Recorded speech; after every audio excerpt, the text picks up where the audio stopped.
This is Billy, and she's a snake, a ball python specifically. Snakes are often referred to as things like nope ropes or danger noodles, and people are just so darn scared of them. Some people, anyway.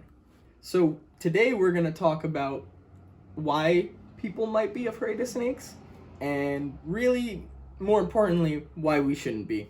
But before we get into it, if you like reptile content, please smack the like button across the face and subscribe to our channel and follow us on our journey. Okay, let's get into it.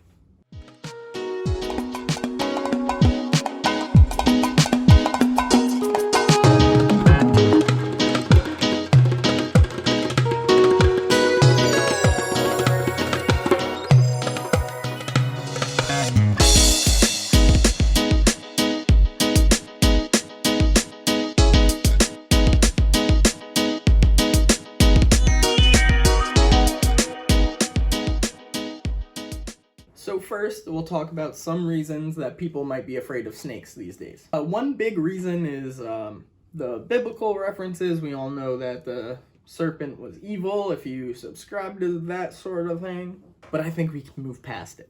I don't know why you always have to be judging me. Because I only believe in science. Next, a more scientifically sound reason people might be afraid of snakes is there was a time when us people were just these crazy ape things running around. And back then, too, there was probably larger snakes than we have today.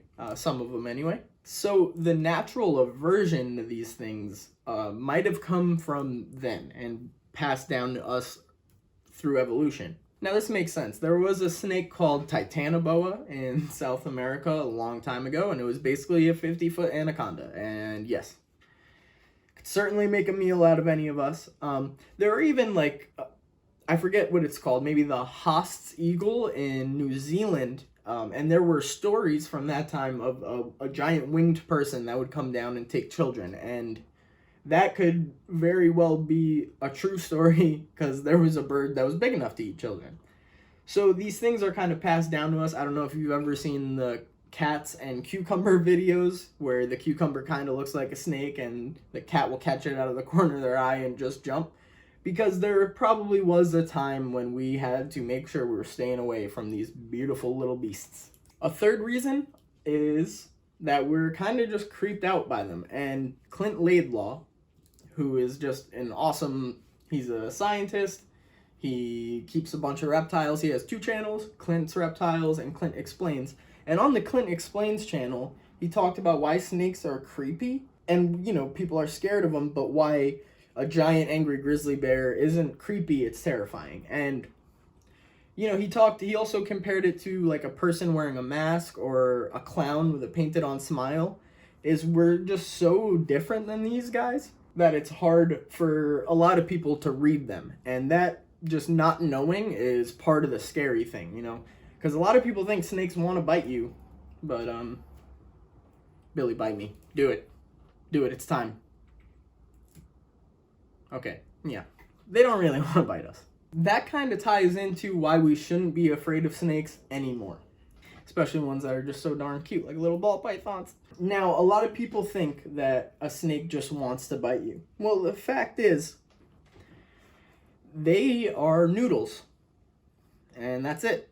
No arms, no legs to defend themselves. The only thing that they do have is teeth. But, as you can see, they're hesitant to use them. The reason being is it basically takes up all their... If they engage in combat, we'll call it combat, right now, if Billy bit me, now she's dealing with a giant human that might want to kill her. You know, she doesn't know that I love her to death, and she could bite me right now, and I would just probably laugh about it a little bit. I'd be kind of sad that she bit me, because I'd wonder what I did wrong. The truth of the matter is, snakes do not want to engage you. Really, in any way. Billy probably wishes that I would just put her back. If snakes wanted to bite you all the time, there'd be a lot more snake bites. You know, there's another YouTube channel, Chandler's Wildlife, where he free handles large, deadly, venomous snakes. And there's hours of him doing this on YouTube. If those snakes wanted to bite him, just to bite him, they probably would have done it by now. But they haven't. And that's because when he's handling them, he's managing them in a way, he's watching their body language. And that's a big thing with snakes is body language, and that's part of why they kind of creep us out, is because it's so different than humans or mammals in general that it's hard to know what they're thinking. And speaking of venomous snakes, the "Don't Tread on Me" flag that you might have seen, it's a timber rattlesnake on there. And the reason they chose this snake for that flag is that they realized, like, wow, there's this deadly creature, and Americans were, well, English people were colonizing the Americas, and they ran into these snakes, and they said, wow, this is, I'm sure somebody died trying to mess with it or stepping on it or whatever. They said, this is an amazing, deadly creature, but don't tread on me, meaning if we don't go and bother it or do something to harm it, accidentally or on purpose, things happen accidentally, but it doesn't want anything to do with us. It's going to mind its own business and let us do our thing. And that is snakes in a nutshell. As long as I don't make Billy feel like she's in grave danger and her life is in danger, she's not going to do anything. She could care less that I'm here. And just look at her. She's just trying to explore, sniff around a little bit. And that's what snakes do. The truth of the matter is, almost every snake bite you've seen or heard of is not a snake attacking a human. It's a human accosting the snake in one way or another. We can talk about reptile keepers that have the snakes and they're doing some, venomous snakes, whatever. Maybe it's in shed or whatever, and they bit them. It's not because that snake's evil. It's because snake couldn't see, and then it got scared of big monkey person and did what it felt like it had to do. And still talking about venomous snakes, it's, we have to assume that they don't know that they're venomous. You know what I mean?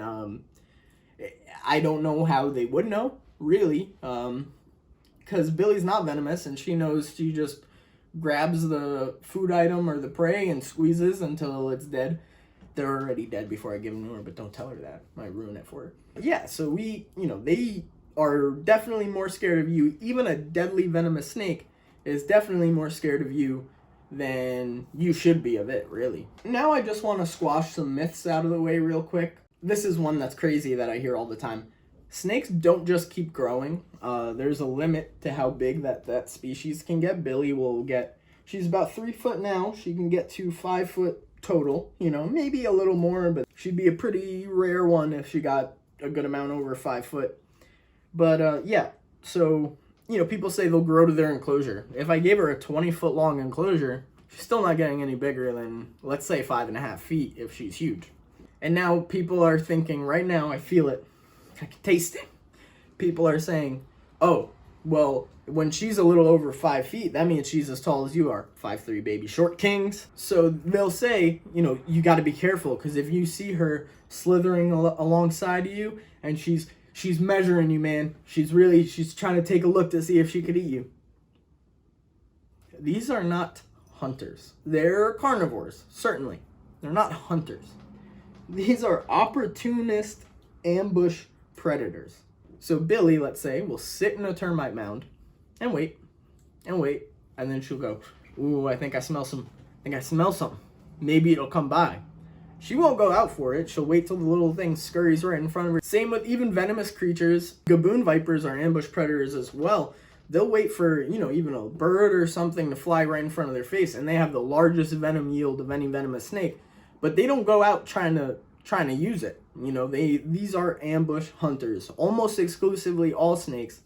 King cobras are more visual, and they can actually see things and kind of track them down, but most snakes are ambush hunters, so no, they don't measure you to see if they could eat you. Another myth I hear a lot is that you can't feed them in their regular enclosure, because then they'll just associate that enclosure with food and just bite you every time you reach in there. Well, that's not really true.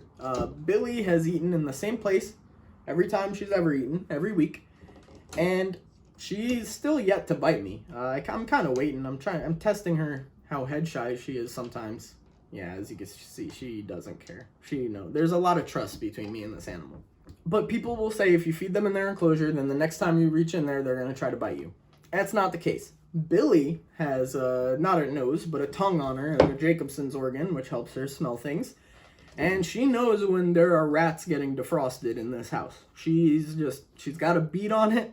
And then when it's feeding time and I open the tub, she's basically flying out of there knowing that there's something waiting for her. Now, in contrast to that, when I'm taking her out to handle her, here's a clip of just before I took her out for this video. We do something, it's called tap training or touch training.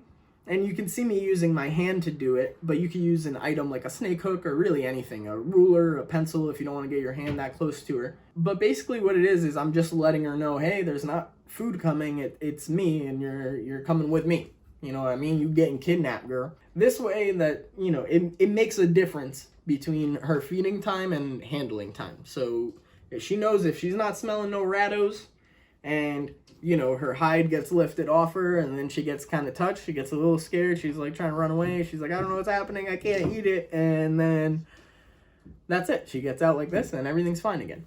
But kind of in closing here, these really are not dangerous animals. Even a giant snake, it behaves similarly. You just have to know how to read their body language, and that's research that you need to do before getting a snake like this. I might do a video on snake body language. I think that would be fun, actually, because I have a unique cast of characters here when it comes to my snakes, so we get a couple different examples of different things. But the big takeaway I want you to take away today is that snakes are just nervous Nellies. All she has to protect her is a mouth. And we have arms and legs and we're huge and all that. Even like a 10-foot long boa constrictor, let's say, it knows that it can't beat you in combat one-on-one. You know what I mean? Like, it's just, they're not as evil as everyone says they are. Jeez, look at her. She's a little angel. That pretty much does it for today's video, guys. I want to just kind of reiterate, they really are just misunderstood. That's all it is. You know, and it's no one's fault in particular. They're misunderstood because they're kind of hard to understand. It takes time and practice dealing with snakes to kind of realize, you know, their body language, what they're doing, why they're doing it. And it definitely doesn't happen overnight, but, you know, a lot of the fear, aside from evolutionarily, is just the not knowing, right? So what we're just trying to do here is kind of put some more info out there on these beautiful creatures so that, you know, people who are afraid of snakes, you don't have to go out and buy a snake, but you also don't have to chop its head off with a shovel because you saw a little 2-foot long garter snake and now you think you're big tough guy and all that, but you really just murdered a defenseless little noodle. Not cool, man. So not cool. Yeah, that's it. A video we might do in the future is snake body language, so that people might feel more comfortable if they're dealing with, you know, a friend that keeps snakes or a snake in the wild. But if you like today's video, I encourage you, and so does Billy, to front hand or backhand the like button. And make sure you hit subscribe too, so you can follow along with our journey. But until then, I think we did all right here, Billy. So we'll see you guys next time. Have a great one.